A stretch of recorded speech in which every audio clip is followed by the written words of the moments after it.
A'udhu billahi minash shaitanir rajim. Bismillahi wa salatu wa salamu wa ali Rasulullahi amma ba'd. With Allah's name, the merciful benefactor, the merciful redeemer. Praise be to God, most gracious and most merciful, master of the day of judgment. Thee do we worship, and thine aid do we seek. Show us the straight way, the way of whom thou hast bestowed thy favor, those whose portion is not wrath, and of those who go not astray. Amen. Good morning. Peace be unto you. Assalamu alaikum to these wonderful children. I'm a crybaby. I'm wiping tears from my eyes because they really touch my soul.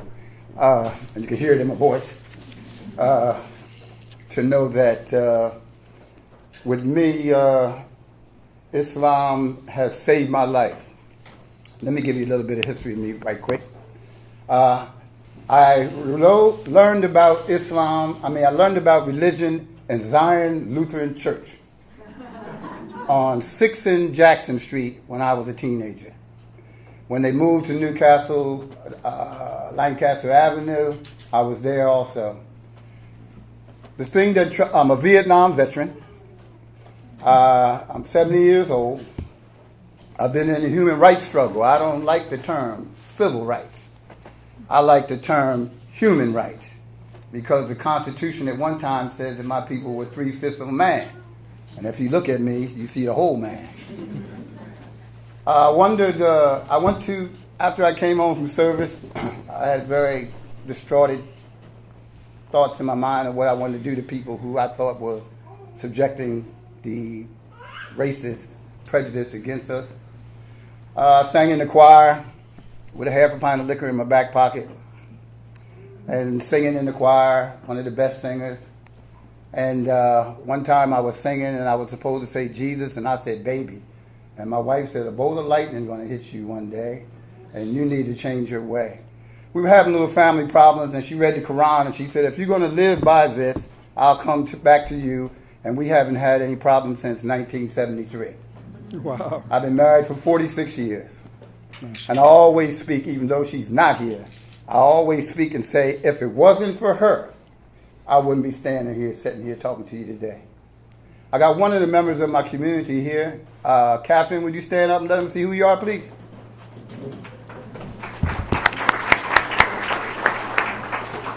I call her my adopted daughter. She said she never thought she'd have an African-American father. And I said I never thought I'd have a European daughter.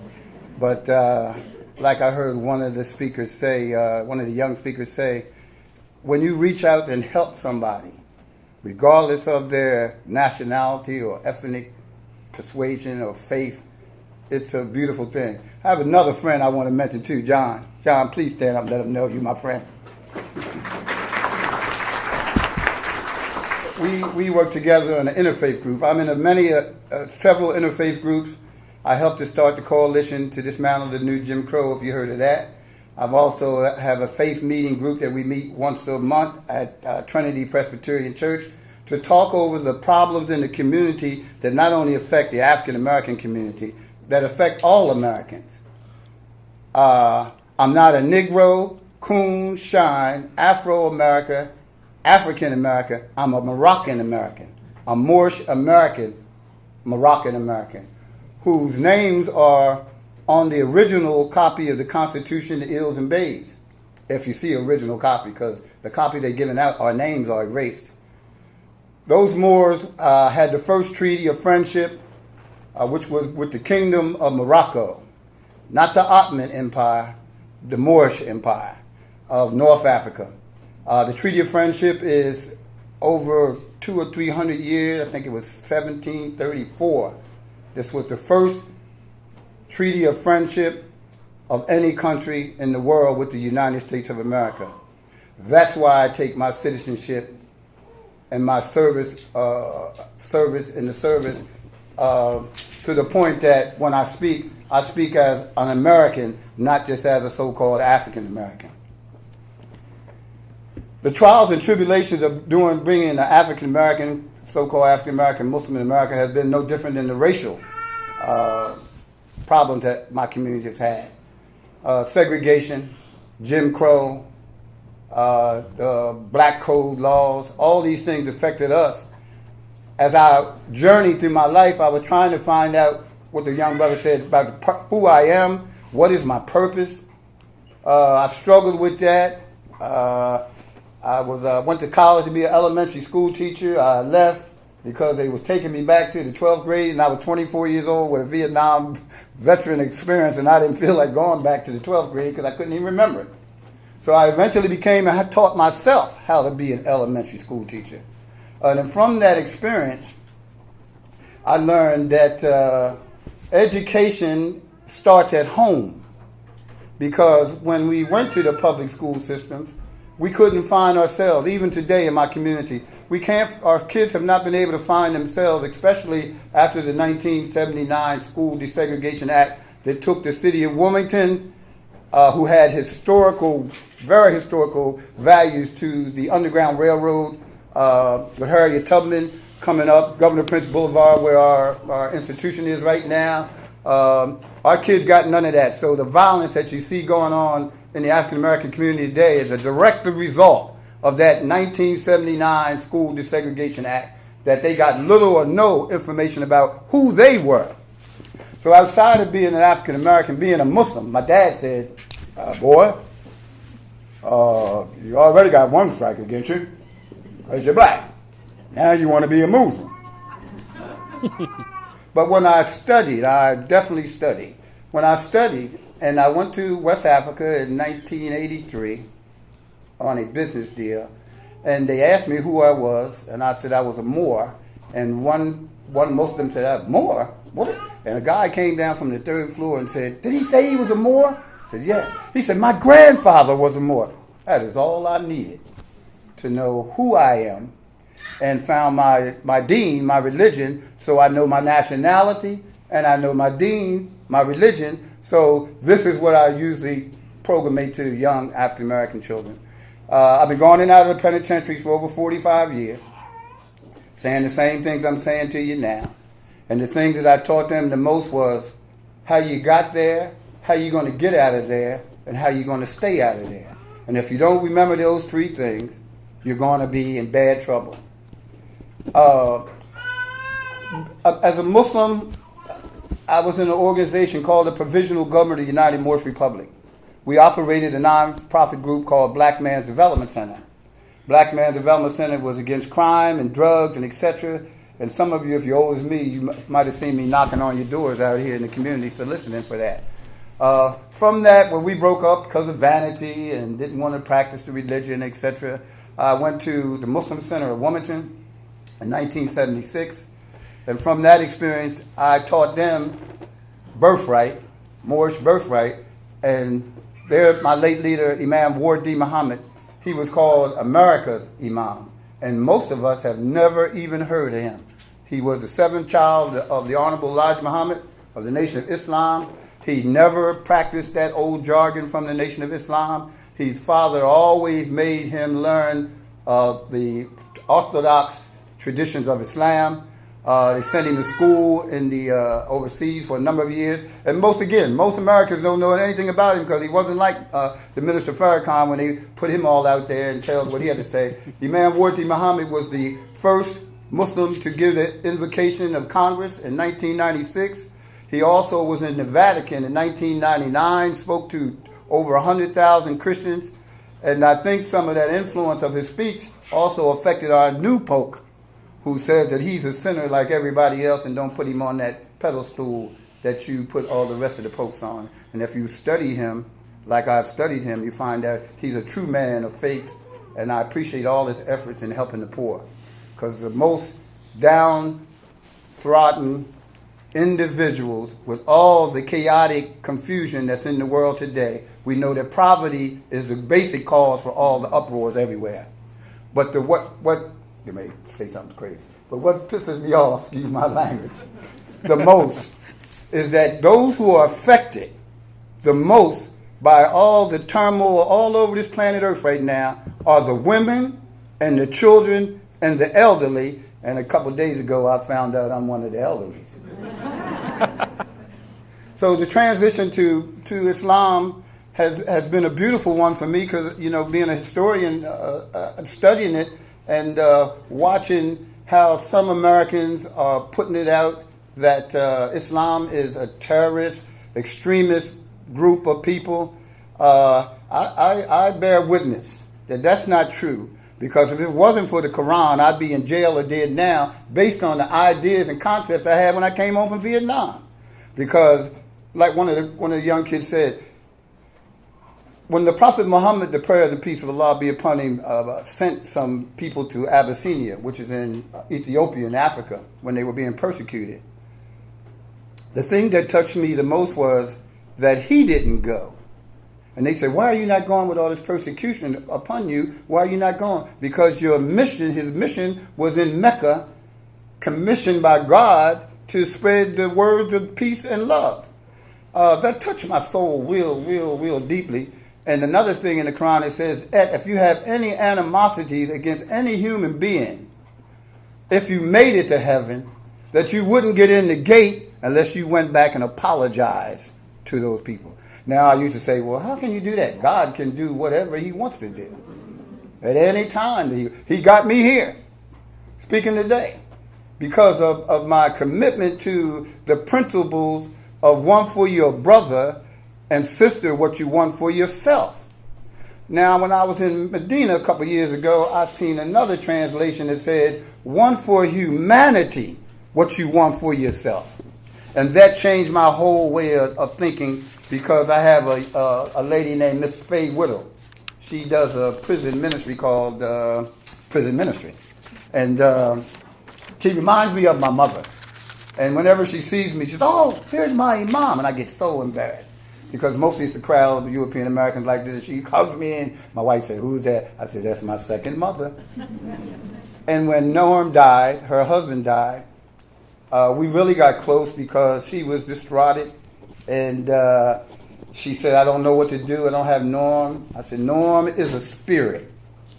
And that spirit in Norm is still in you.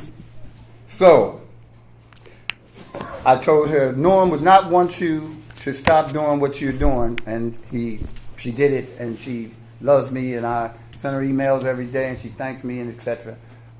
So our struggle, because he said I got 3 minutes. But I had to give you that to you. I don't get a chance to talk to a whole European community crowd of faith people, and I really feel a good vibe in here, and I thank you for that. The real struggle again is racism, and that's been the primary struggle for my people, Muslims and non-Muslims. And I want to leave you with this thought here. If you haven't found or seen this book, this is Thomas Jefferson and the Quran, and the struggle that him and James Madison and John Adams had to get the First Amendment of freedom of religion for anybody in the United States of America. I wasn't going to read it at first because of Spielberg name, and Spielberg made me think of all them crazy pictures that one of them guys put out. And a guy told me at a meeting at Villanova University, you need to get this book and read it. And I've only read the introductory for the last month, because it has shown me the opposition back then in the 1700s that was against my religion of Al-Islam, and the people who were killed, pastors and ministers who was killed, upholding that principle that freedom of religion is granted to all of those of us who are Americans. And my friend Pat Downing of Trinity Church made this statement at a rally we were at, and I'll conclude. She said, the dominant culture must learn how to give up some of those white privileges now to all citizens of America. And if we do that, we'll have a better community, a better country, because all the ills that destroyed Rome is right here in the United States of America. And I believe, humbly, that the only group of people in America that can change those kind of conditions are people of faith, not the secular community, but the people of faith, the people that love God, love being human beings, love the society of human beings. And when I learned that the first society that I should be thinking about was the human society, I'm telling you, it changed my whole life. Thank you for listening. Assalamu alaikum. Peace be unto you. Thank you.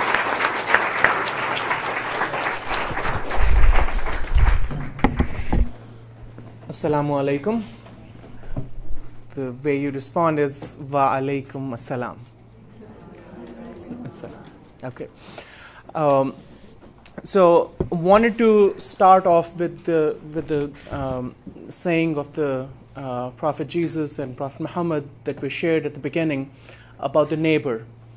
In another narration, the answer to who's my neighbor was given as that 70 houses in each direction.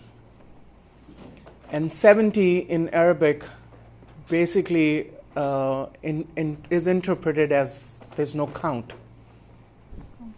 So everybody is a neighbor who shares this world with us. So I was asked to give an overview of the growth of the Muslim community in Delaware. Muslims have always been here, even from the times of the Swedes.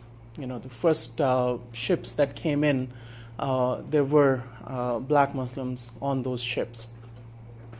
And in more recent history, 1953, Imam Umar can correct me, 1953 is when the first mosque in Delaware opened its door, called Masjid al-Kawthar. The masjid is still open, and it's one of the largest Islamic centers in the state of Delaware. The second important, the third, after the original Swedes, Muslims coming with the Swedes on Swede ships, and then 1953 with the Nation of Islam, then the third important event happened with the new immigrants coming in the 50s and 60s from Muslim countries. And that led to the formation of an organization called Islamic Society of Delaware. And I have a couple of original founders right here. Dr. Salim Khan.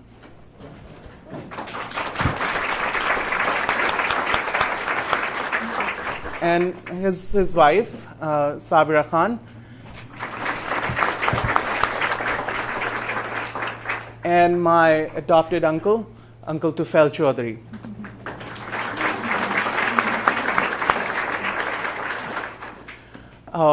So they were behind the third wave of Muslim community finding home and refuge in Delaware. They've been here for over 40 years. Some may have a little more, some a little less, but that was the third important wave. More recent wave has been not that old, actually. Within the last 10 years, the Muslim community has seen a tremendous amount of growth in Delaware. In 2009, my family moved into Delaware.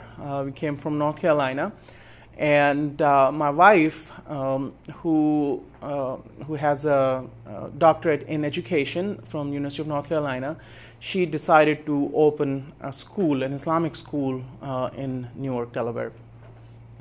And that school has become a magnet for a lot of migration to Delaware for Muslim community.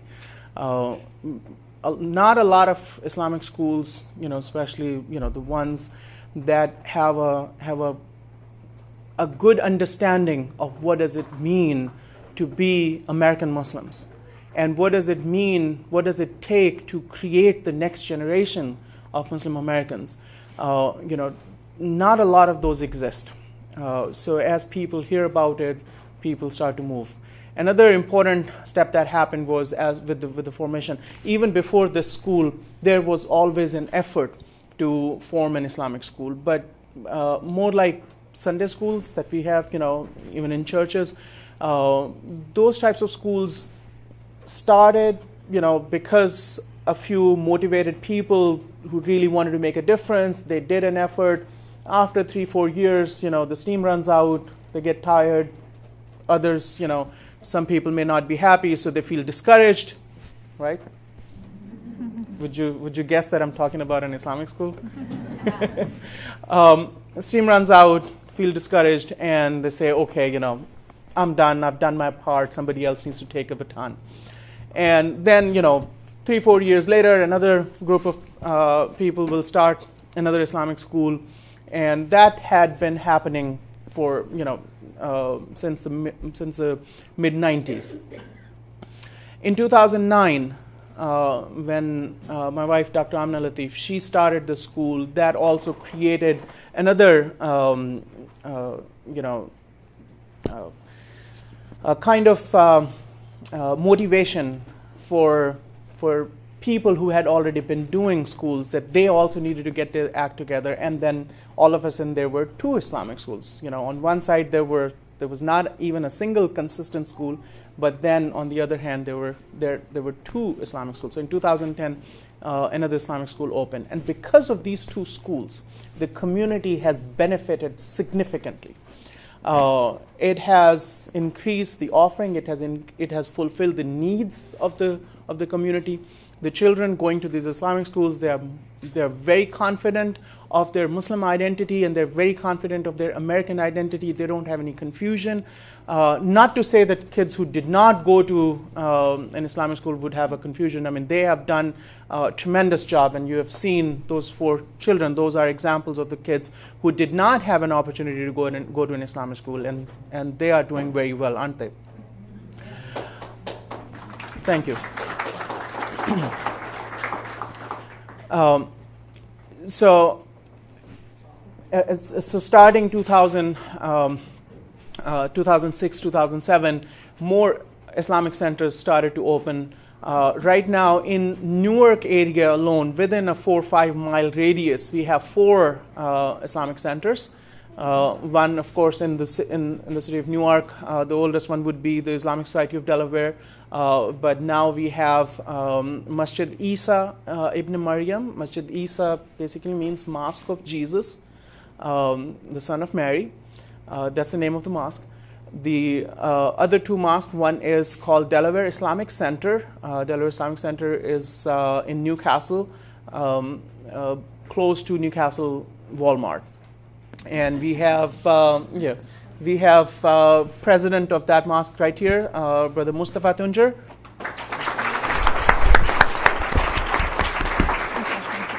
And the 4th mosque is called Glasgow Mosque. So these are all just in Newark area, surrounding area.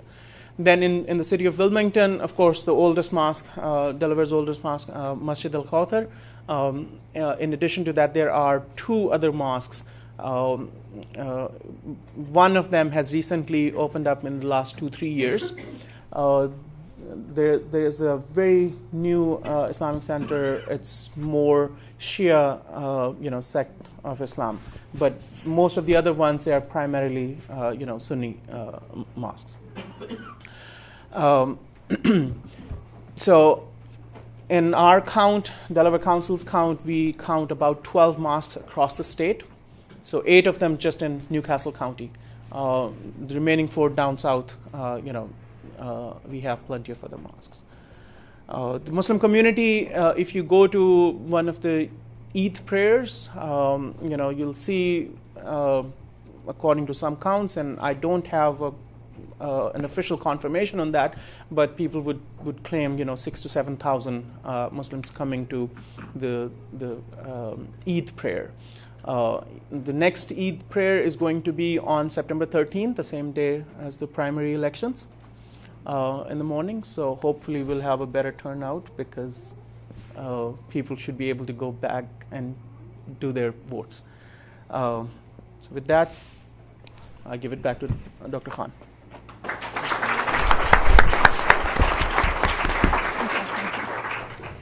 Bismillahirrahmanirrahim. Assalamu alaikum. That's peace be upon all of you. Thank you very much for Becca. I can see her now. So thank you, Becca, for having this program and inviting me. I used to tell Becca that I am her token Muslim friend. So now she has more. And I'm so happy to see a lot of my friends here. So when I get nervous, I'm going to look at them. With all the growth of Muslim community here in Delaware, I think these kind of programs are really important because they say, according to some survey, that a lot of 70% or 60% Americans do not know a Muslim. They have never met a Muslim. Although 90% of those who have met a Muslim have a positive opinion about Muslims. But even if if I have spent time with my friends, people have good opinion about one person. Like, she's a Muslim, maybe she's a good one.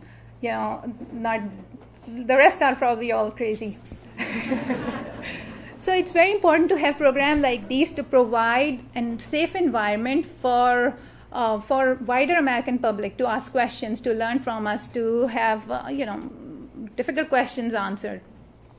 And one of the most misunderstood and stereotyped issue regarding Islam and Muslim, of course, after the concept of that all Muslims are terrorists, the next one is their treatment and status of women in Islam. And there's a lot of misunderstanding and questions around that topic. And so from the typical image of veiled non-entity to the tales of oppression, the topic is loaded with negative stereotypes and negative perception. So, I grew up in Pakistan. I was, you guys are gonna know my age after I tell you the whole numbers, but I was 20 years old when I came here, and that was 24 years ago. I still have 1 year. So most of I would say I grew up as a devotional Muslim, but I learned to become an intellectual Muslim in the United States. So most of my growth as an intellectual person or as an intellectual American Muslim was, credited to the environment I lived in. I tried to learn by myself, and my daughters. I have 2 daughters and a son. And my oldest is in college right now, and she's the one who actually, she's people who know her know that she's the one who pushed me to learn more about Islam by asking questions. So I learned for myself what was the status and roles and responsibilities and rights given to Muslim women in Islam. So I'm going to talk a little bit about that. And all the Muslims get their guidance from 2 original sources: Quranic teachings, and Hadith tradition, which is prophetic saying and the way he lived his life. And also, there's 1,400 years of scholarship as well, which goes along. But, so we have plenty of material to learn from. But if we have really pressing question, we go back to the original sources, which is Quran and the prophetic traditions. And I found out in many verses in Quran emphasize the equal nature and humanity for men and women both. Both men and women were created from one male and female, according to many verses in Quran. So they have common origin and common nature. And in Quran, God says, this is one of my favorite verses, and it's also talk a lot about the diversity. So it says, "O humankind, we created you from a female and a male, and we made you into nations and tribes, so you may know each other and not despise each other. The most noble of you in the sight of God are those who are the most righteous. Indeed, God is all-knowing, omniscient." So that sort of told me that this diversity is by design, and we could have been created just one, mono-looking people, but we were not. It's just to add little fun, little zest to life. But it's not to despise each other, but it is to know each other, and also tell us that all humans are equal, and their differences based on race, ethnicity, and gender should not be a source of arrogance or division. So this diversity is by design. to celebrate each other. And the value is based not on God-given external qualities, but how the person's character is, how his personality, how is to each other. The essence of Islam to me is to create a relationship with my Creator and love His creation. That's the essence, and it's the same for men and women. Also, with different teachings, Quran sort of paint out an ideal portrait of a true Muslim, man and woman, is to a believing, devout, humble person who worship, who prays, fast, gives charity, and constantly remember God in everyday's life. And it's identical for both men and women. So these were, and the reward is also, so the responsibilities are identical and the reward is also identical for both men and women. Now comes the rights. So the more I studied Islam, more I learned about the rights given to women at the advent of 7th century. When we are talking about Prophet Muhammad's character and his dealings with other people and with women and women of the house, we have to remember we are talking about 7th century. When, if you do a comparative study of 7th century in the rest of the whole world, those rights were really pretty radical at that time. So women were given the right to education. And, the precedent after that is that Prophet Muhammad's wife was, Aisha, was the biggest female scholar. So one of the saying of Prophet Muhammad was, take half of your religion from this fine woman, young woman. So she was one of the, most important scholar at that time, not just female scholars. Her students were, very powerful, had become very powerful scholar after learning from her. So right to education was the first right. Right to own property, right to inheritance, right to have a voice in political and social gatherings, and also even military, spheres. The right to property and right to own inheritance and right to earn money and keep your money. I mean, I started reading like Jane Eyre and all those books. It wasn't given to European women until 19th century. I mean, that's pretty, and I was really surprised to read that. What is that real or is this fiction or just? So those are the things which are pretty, pretty impressive for me.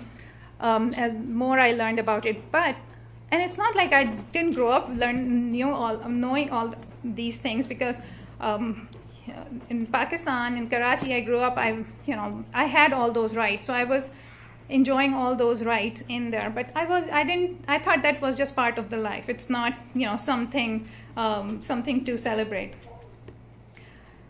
Well, the problem is that, there's no denying that some part of the world and women, actually, sadly, women in every part of the world are subject to a lot of discrimination and a lot of so these ideals, these are the ideals, but are they the reality? Unfortunately, not 100%, and but that's also true to every part of the world. So just the problem with the stereotyping and considering that religion is the only factor which affect all the injustice done against Muslim women is actually inaccurate, and it's counterproductive. It also shows that Muslims are painted as monolithic, like they're just one kind of people. In fact, there are a lot of other factors which affects people's behavior, and some of the challenges as an American Muslim woman we're subject to face here in United States is number one, stereotyping that lacks. The common concept is that all Muslim women, and they do not make, the people who make those stereotypes, they do not make the distinction of American Muslim women or women. So if anything is happening thousands of miles away, people reflect that, okay, all Muslims are like that, or all Muslim women who live in United States are being subjected to that. They are oppressed, they are uneducated, they don't know how to speak. The recent comment of one of the presidential candidates was implying that, and it really made me mad because people who know me know I speak a lot. And ask my husband. He'll tell you. But it's just, it's just dehumanizing for all of the Muslim women to paint them with one brush and just put them in one small, neat little box. So they're submissive. They have no or few rights. They're weird or they're uneducated. I usually tell the story about my, my decision to start covering my hair, my hijab story. So my friends who are here, they know that, I did not grow up wearing hijab, or this is a headscarf in Arabic or in Urdu. My first language was Urdu. We call it hijab. In Pakistan, when I was growing up, I did not cover my hair. I lived in America for many years and I didn't cover my hair. And then my daughter asked me a question about what's the ruling of covering your hair in Islam. And she was 10 years old, 12 years old. And I started studying more about it. And I just felt my reason for wearing hijab or deciding to cover my hair was to inculcate better relationship or spiritual relationship with my God. And that was devotion to God. So I have decided that I'm going to cover my hair. I talked to one of my friends here, Caroline. I told her, that's what I'm thinking. So we talked about it. Then I told my husband, and he said, no, you cannot do that, because this was after 9/11, and he said he does not want me to attract, negative attention, or just making my life difficult in the way it can make, people's life difficult when they choose to stand out. So I said, okay, I'm going to give you a few months. Just get used to the idea. And when, in few months, you have to get used to it. I said, okay. But then I kept on studying, and there was a time when I just could not leave the house without covering my hair, because I just I just wanted to have that relationship with my God. And then I told my husband, this is my body, this is my hair, this is my choice. I'm going to cover it, you like it or not, you just get used to the idea. And he said, okay. So this is such a contrary to the common perception that, and some people ask me, so your husband made you do this? I said, no, not really.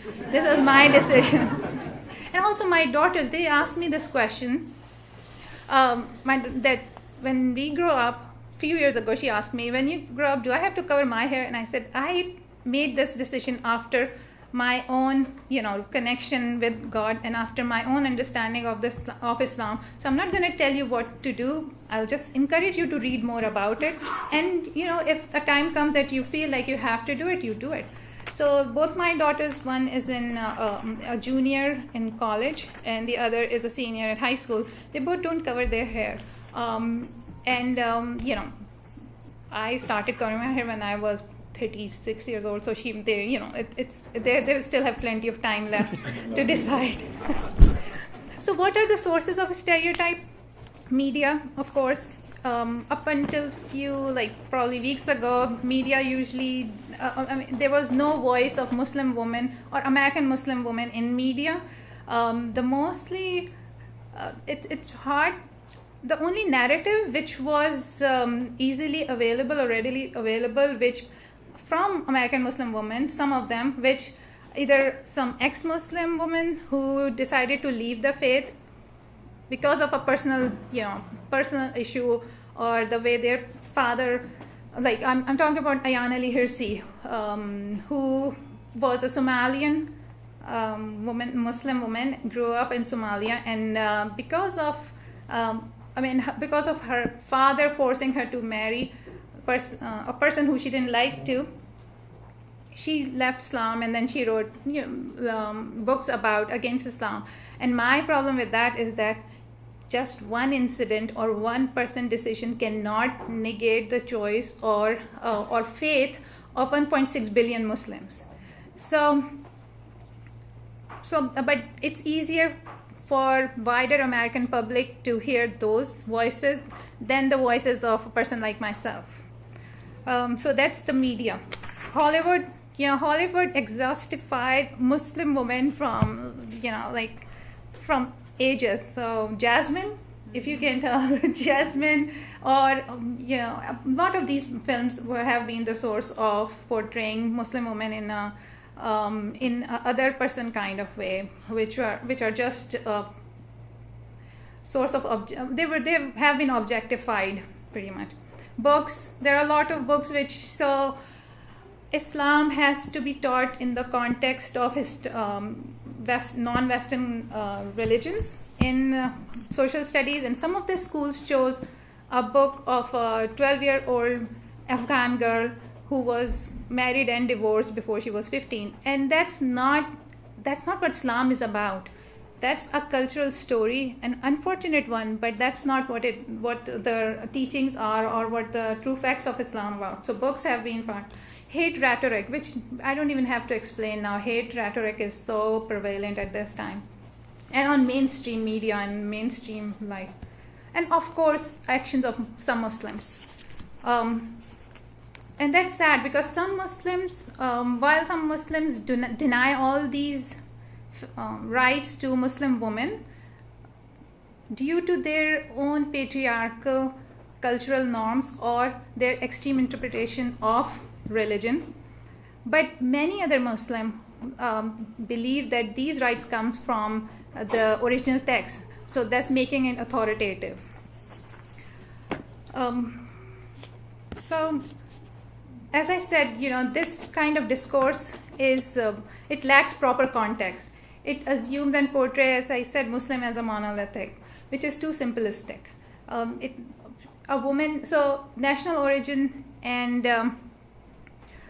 culture plays a huge part. A woman an educated woman in Malaysia, or even in a city of Pakistan, Karachi, is much different from a woman who is in a small village in Afghanistan or any other small place. So there are a lot of factors which plays important role in people's behavior.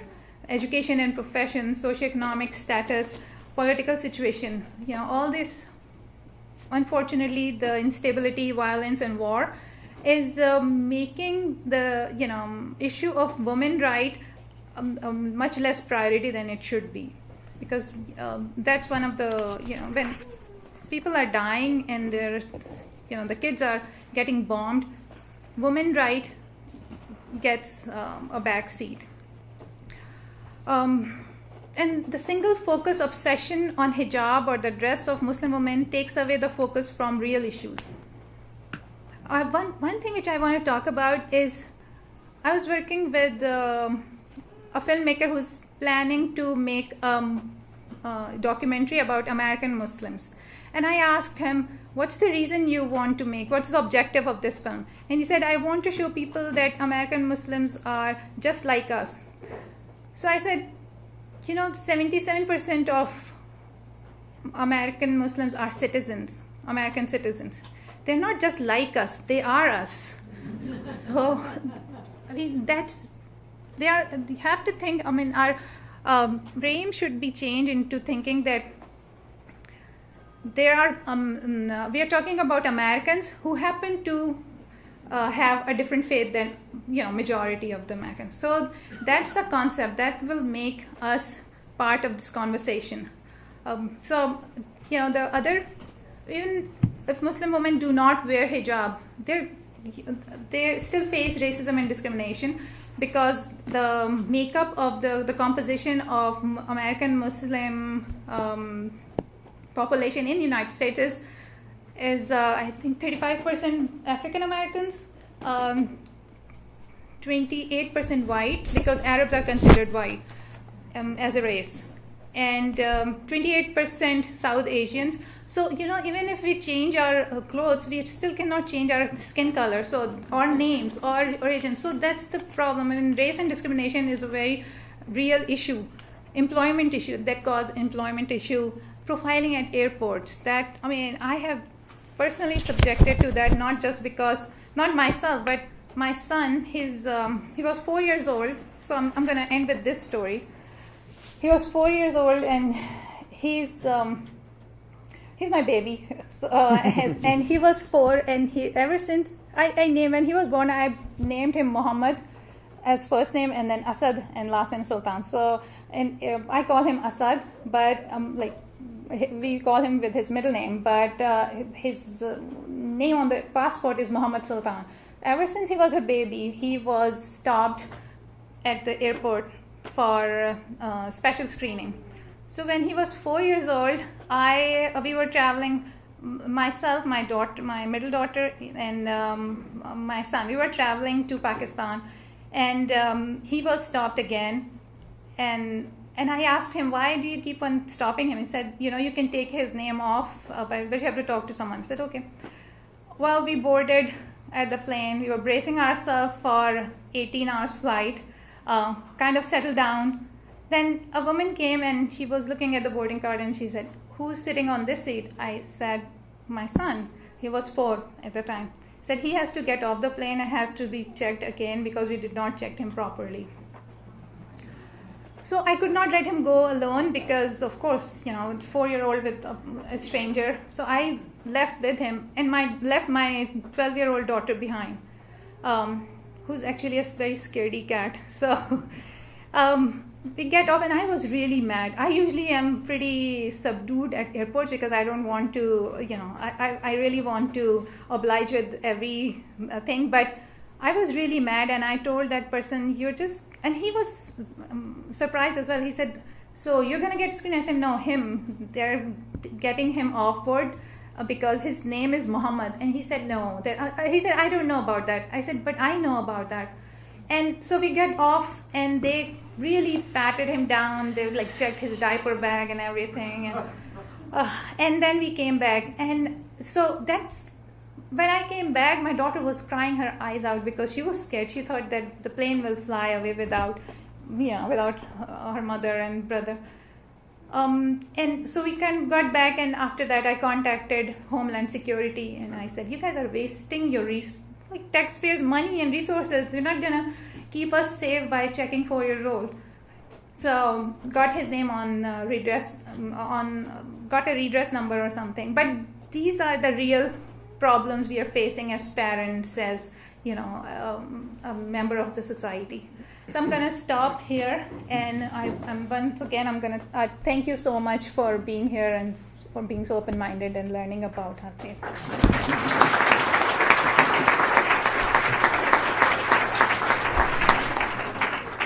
Thank you very much. While our brave law enforcement officers are checking 4-year-old Muhammads, we have had 3 mass shootings yesterday. Just yesterday. 302 this year alone. So they will probably stop a 4-year-old Muhammad while a 35-year-old Mo could walk by with a bazooka. So that's something that we need to really think about. Assalamu alaikum to all of you. And I want to start with a verse from the Quran. It might be advantageous for you to note the number. It's verse number 82 in chapter 5, because nobody has probably ever told you about this verse. What this verse tells us, it's talking to Muslims. God says, you will certainly find the nearest in friendship to you those who say that we are Christians. So this is the Quran saying to Muslims that you will find them closest to you in friendship, those who say we are Christians. And the reason why they will say to you that we are Christians and they will be friendly to you is because the Quran says they are not proud. So at least in the eyes of God, Christians are humble, welcoming, and friendly. You must have heard a lot about how the Quran calls people to do this and do that. No, the Quran never addresses Christians and Jews as infidels at all. If anyone says that the Quran or Muslims have called out for killing Christians and Jews, they are liars. The Quran always, no, they know. 10 years ago, I would be willing to concede that people in this country were ignorant. They are not ignorant anymore. They are prejudiced when they talk about faith in a negative way. So the Quran always addresses Christians and Jews as people of the book. Ahl al-Kitab, never as infidels. So it's important to know that. The current political environment in which we are living has become extremely hostile and suffocating to Muslims. They are being scapegoated for a lot of problems in America which have nothing to do with Muslims. And that is something for us to understand truly, that Muslims are being publicly excoriated for things that they are not responsible for. So since 2012, not just in this election, since 2012, that's John Carney. Since 2012, people have been lambasting Islam. If you remember the Ground Zero Mosque episode. And the media kept calling me all the time. And I kept wondering, and this is my first line, I said, call me back in December when the elections are over. Nobody in this country will care about the Ground Zero Mosque. Do you know anything about it? Have you ever heard of the Ground Zero Mosque since 2012 or since Newt Gingrich's campaign ended? So we have been scapegoated. So people are finding different terms. Apparently, if we use the word Islamic radicalism, all our problems will be solved. I think we need to start using terms like American radicalism and our problems will truly be solved. I want to read to you something important. Before that, I want to tell you that as Americans, there are 5 things which are very critical to the well-being of this country. These are our 5 treasures, and we must guard them very seriously. And those 5 treasures are, number 1, our democracy and our freedom. Number 2, the strength of our civil society. Number 3, the vitality and the ingenuity of our economy. Number 4, the spiritual heritage and culture that we have. The enormous amount of charity and wonderful supportive work that all these churches and synagogues and temples and mosques do in this country comes from our spiritual heritage. And finally, the most important thing also is our diversity. Without our diversity, we will not have the vitality, either spiritually or economically, that will make our country thrive and renew itself frequently. The reason why America has continuously become great, and the reason why America continues to dominate for nearly a century now, is because we don't stagnate. And the reason we don't stagnate is because of the diversity that comes to this country through immigration. And that is something very important for us to understand. James Madison, in the Federalist paper number 51, which he wrote in 1788, said something very incredible. He said that in a free government, the security of civil rights must be the same as that of religious rights. And so while he was talking about federalism, he argued that the security for civil rights must be the same as that for religious right. It consists in the one case in the multiplicity of interests, and in the other in the multiplicity of sects. Sects as in religious sects. So what Madison was trying to say is the reason why America will remain a free society is if power is not concentrated in the government. Like you don't have a tyrant ruling. You just have to look at the Muslim world to understand what he didn't want in America. You don't have one man accumulating and sucking all power and becoming an emperor or a caliphate or a sultan. And in order to do that, he said the key against the state becoming tyrannical is not just that we respect multiple political interests, but also respect the multiplicity of religious sects. Because both these interests, the political multiplicity and religious multiplicity, are in pursuit of a shared common good. So without using the word pluralism, he defined what pluralism is for us. America was always pluralistic. If you look at Article 6, the Article 6 demands that people who are elected officials, people who are executives in this country, people who hold offices such as the Office of the Justice, as cops, as senators, congressmen, they all have to affirm through the process of oath that they will uphold this Constitution. But what Article 6 also says is that there will be no religious test as a qualification to hold any public office in this country. And that is an interesting thing. My son was trying to convince me that maybe this Article 6 was to include people like Ben Franklin and Thomas Jefferson, who were deists and not Protestants. But what is interesting is that when Article 6 was discussed in this Constitution, people actually spoke up and said that we need to ensure that there is no religious test for holding public office to ensure that Catholic, Jews, and Muslims could hold office. And they actually debated the possibility that one day somebody, a Muslim, maybe with a middle name Hussein, could become president of this country. They actually debated that. They could have included a clause saying Muslims shall not be president of this country or hold any office. They did not do that. So the foundation of this country is based on a pluralistic view, which includes the multiplicity of religious sects. And unfortunately, the current political environment is putting that very thing at risk. That very thing at risk.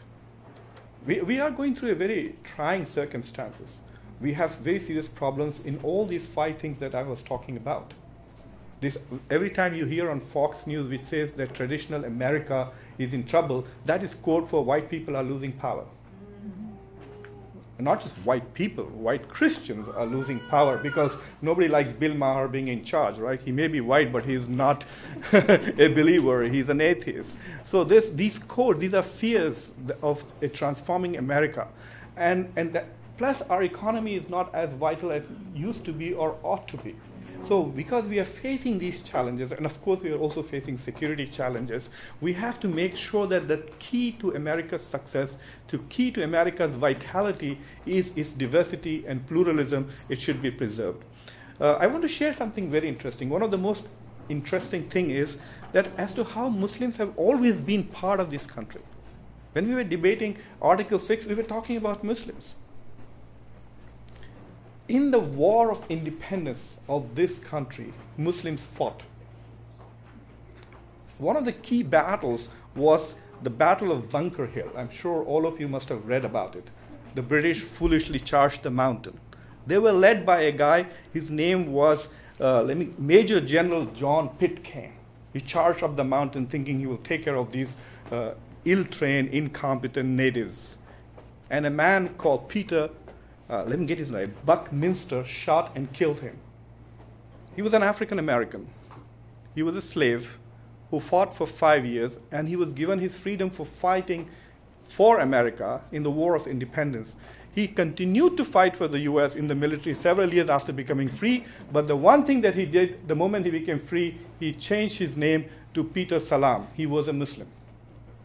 It was a Muslim who shot the British officer at the Battle of Bunker Hill. We don't recognize this. I wonder if Donald Trump has ever read the history of the country that he wants to rule. Asking too much.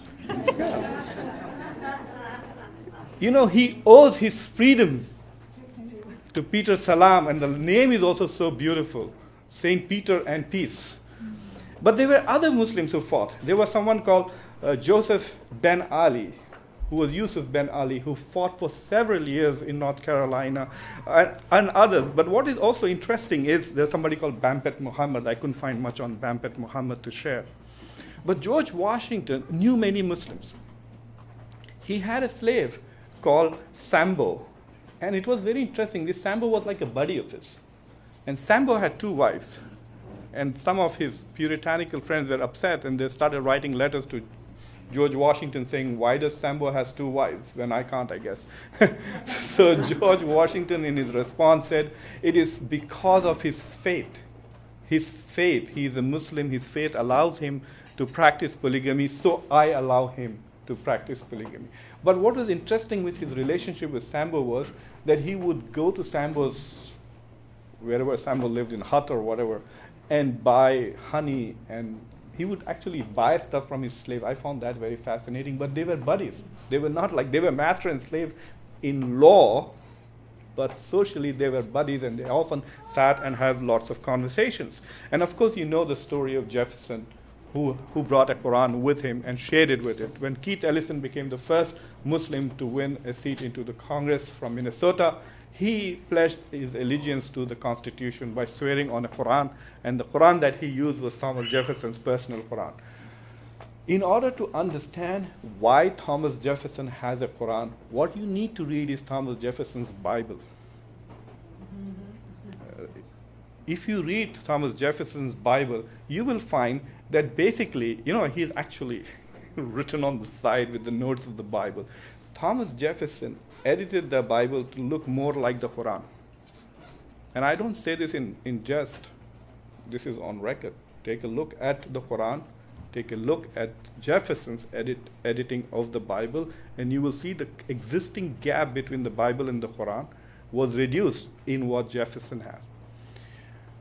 Ben Franklin, on many occasions, at least 3 occasions, wrote what his religious creed was.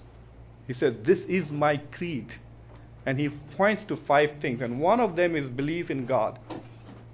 And if you read Ben Franklin, if I show Ben Franklin's creed to any Muslim and say, "This is what a man believes, what do you think of this man?" they will tell you that, "Oh, this is a Muslim."